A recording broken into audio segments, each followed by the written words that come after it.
The blue box didn't belong on my table. Too clean. Too deliberate.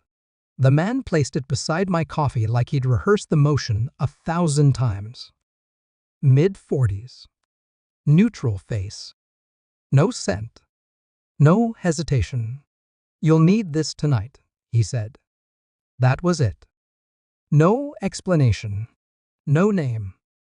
He was already walking away before my mind caught up with my eyes. I didn't chase him. I don't chase mysteries. I collect them. Across the café, my wife's laughter drifted from the hallway leading to the restroom light, rehearsed, the sound she used when she wanted the world to believe she was happy. My stepdaughter's shoes squeaked against the tile. Ordinary noises. Safe noises. I slid the blue box into my bag. Didn't open it. Didn't ask questions. I paid the bill. Smiled. Drove home. That night, at her birthday party, the one I paid for, planned for, curated like a confession, she stood beneath soft lights and clinking glasses and thanked another man for always being there. Then she turned to me, handed me a neatly folded t-shirt. White. Branded. Bold black letters. DIVORCED. Laughter rippled through the room. My smile didn't falter. I left without a word. 5 minutes later, my phone vibrated itself numb. 157 missed calls.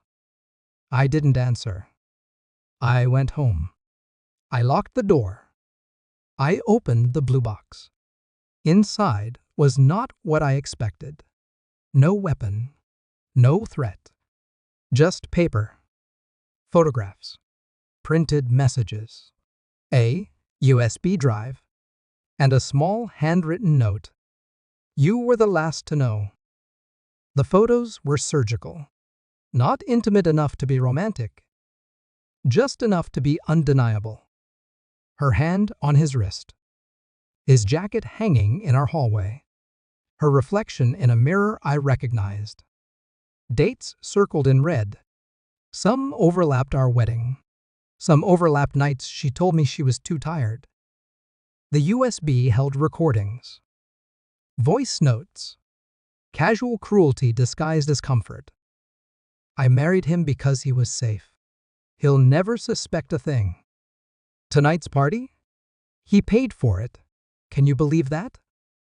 I sat very still. Denial flickered. Died quickly. I didn't feel anger yet. Anger is loud. This was quiet, precise, like frost forming inside my chest. The man from the caf hadn't warned me. He'd timed me. Because humiliation works best when the victim understands it last. I didn't cry.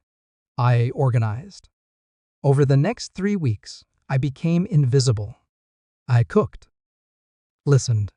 Smiled on cue. Inside, I mapped everything. Phone records. Shared calendars.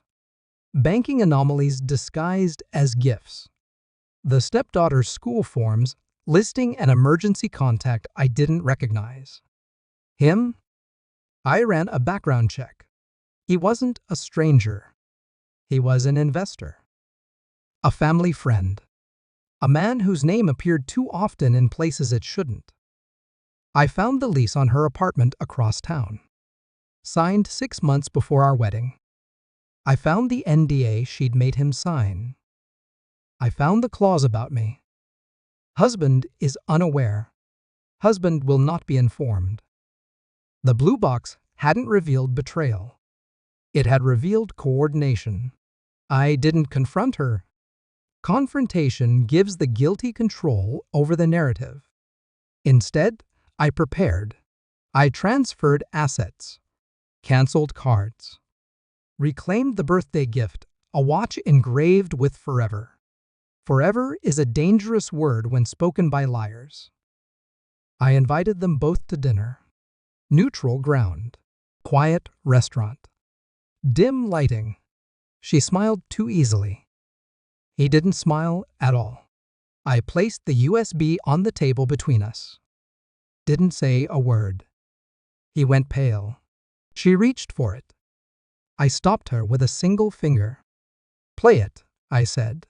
Her own voice filled the space between us. Casual. Mocking. She covered her mouth. Too late. He stood. I stayed seated. "I already knew," I added calmly. "The party was your mistake. Public humiliation leaves witnesses." She cried. I didn't blink. The revenge wasn't loud. It was procedural. I revealed the financial freeze. The prenup clause she'd forgotten. The clause triggered by public defamation. Her accounts locked. His investment exposed anonymously to the board. The lease voided. The school notified. No shouting. Just consequences. I stood. Left the table. Paid only for my meal. That night, my phone stayed silent. No missed calls. No apologies. Silence is the sound of power changing hands. I folded the DIVORCED shirt and placed it back in the blue box. Closed the lid.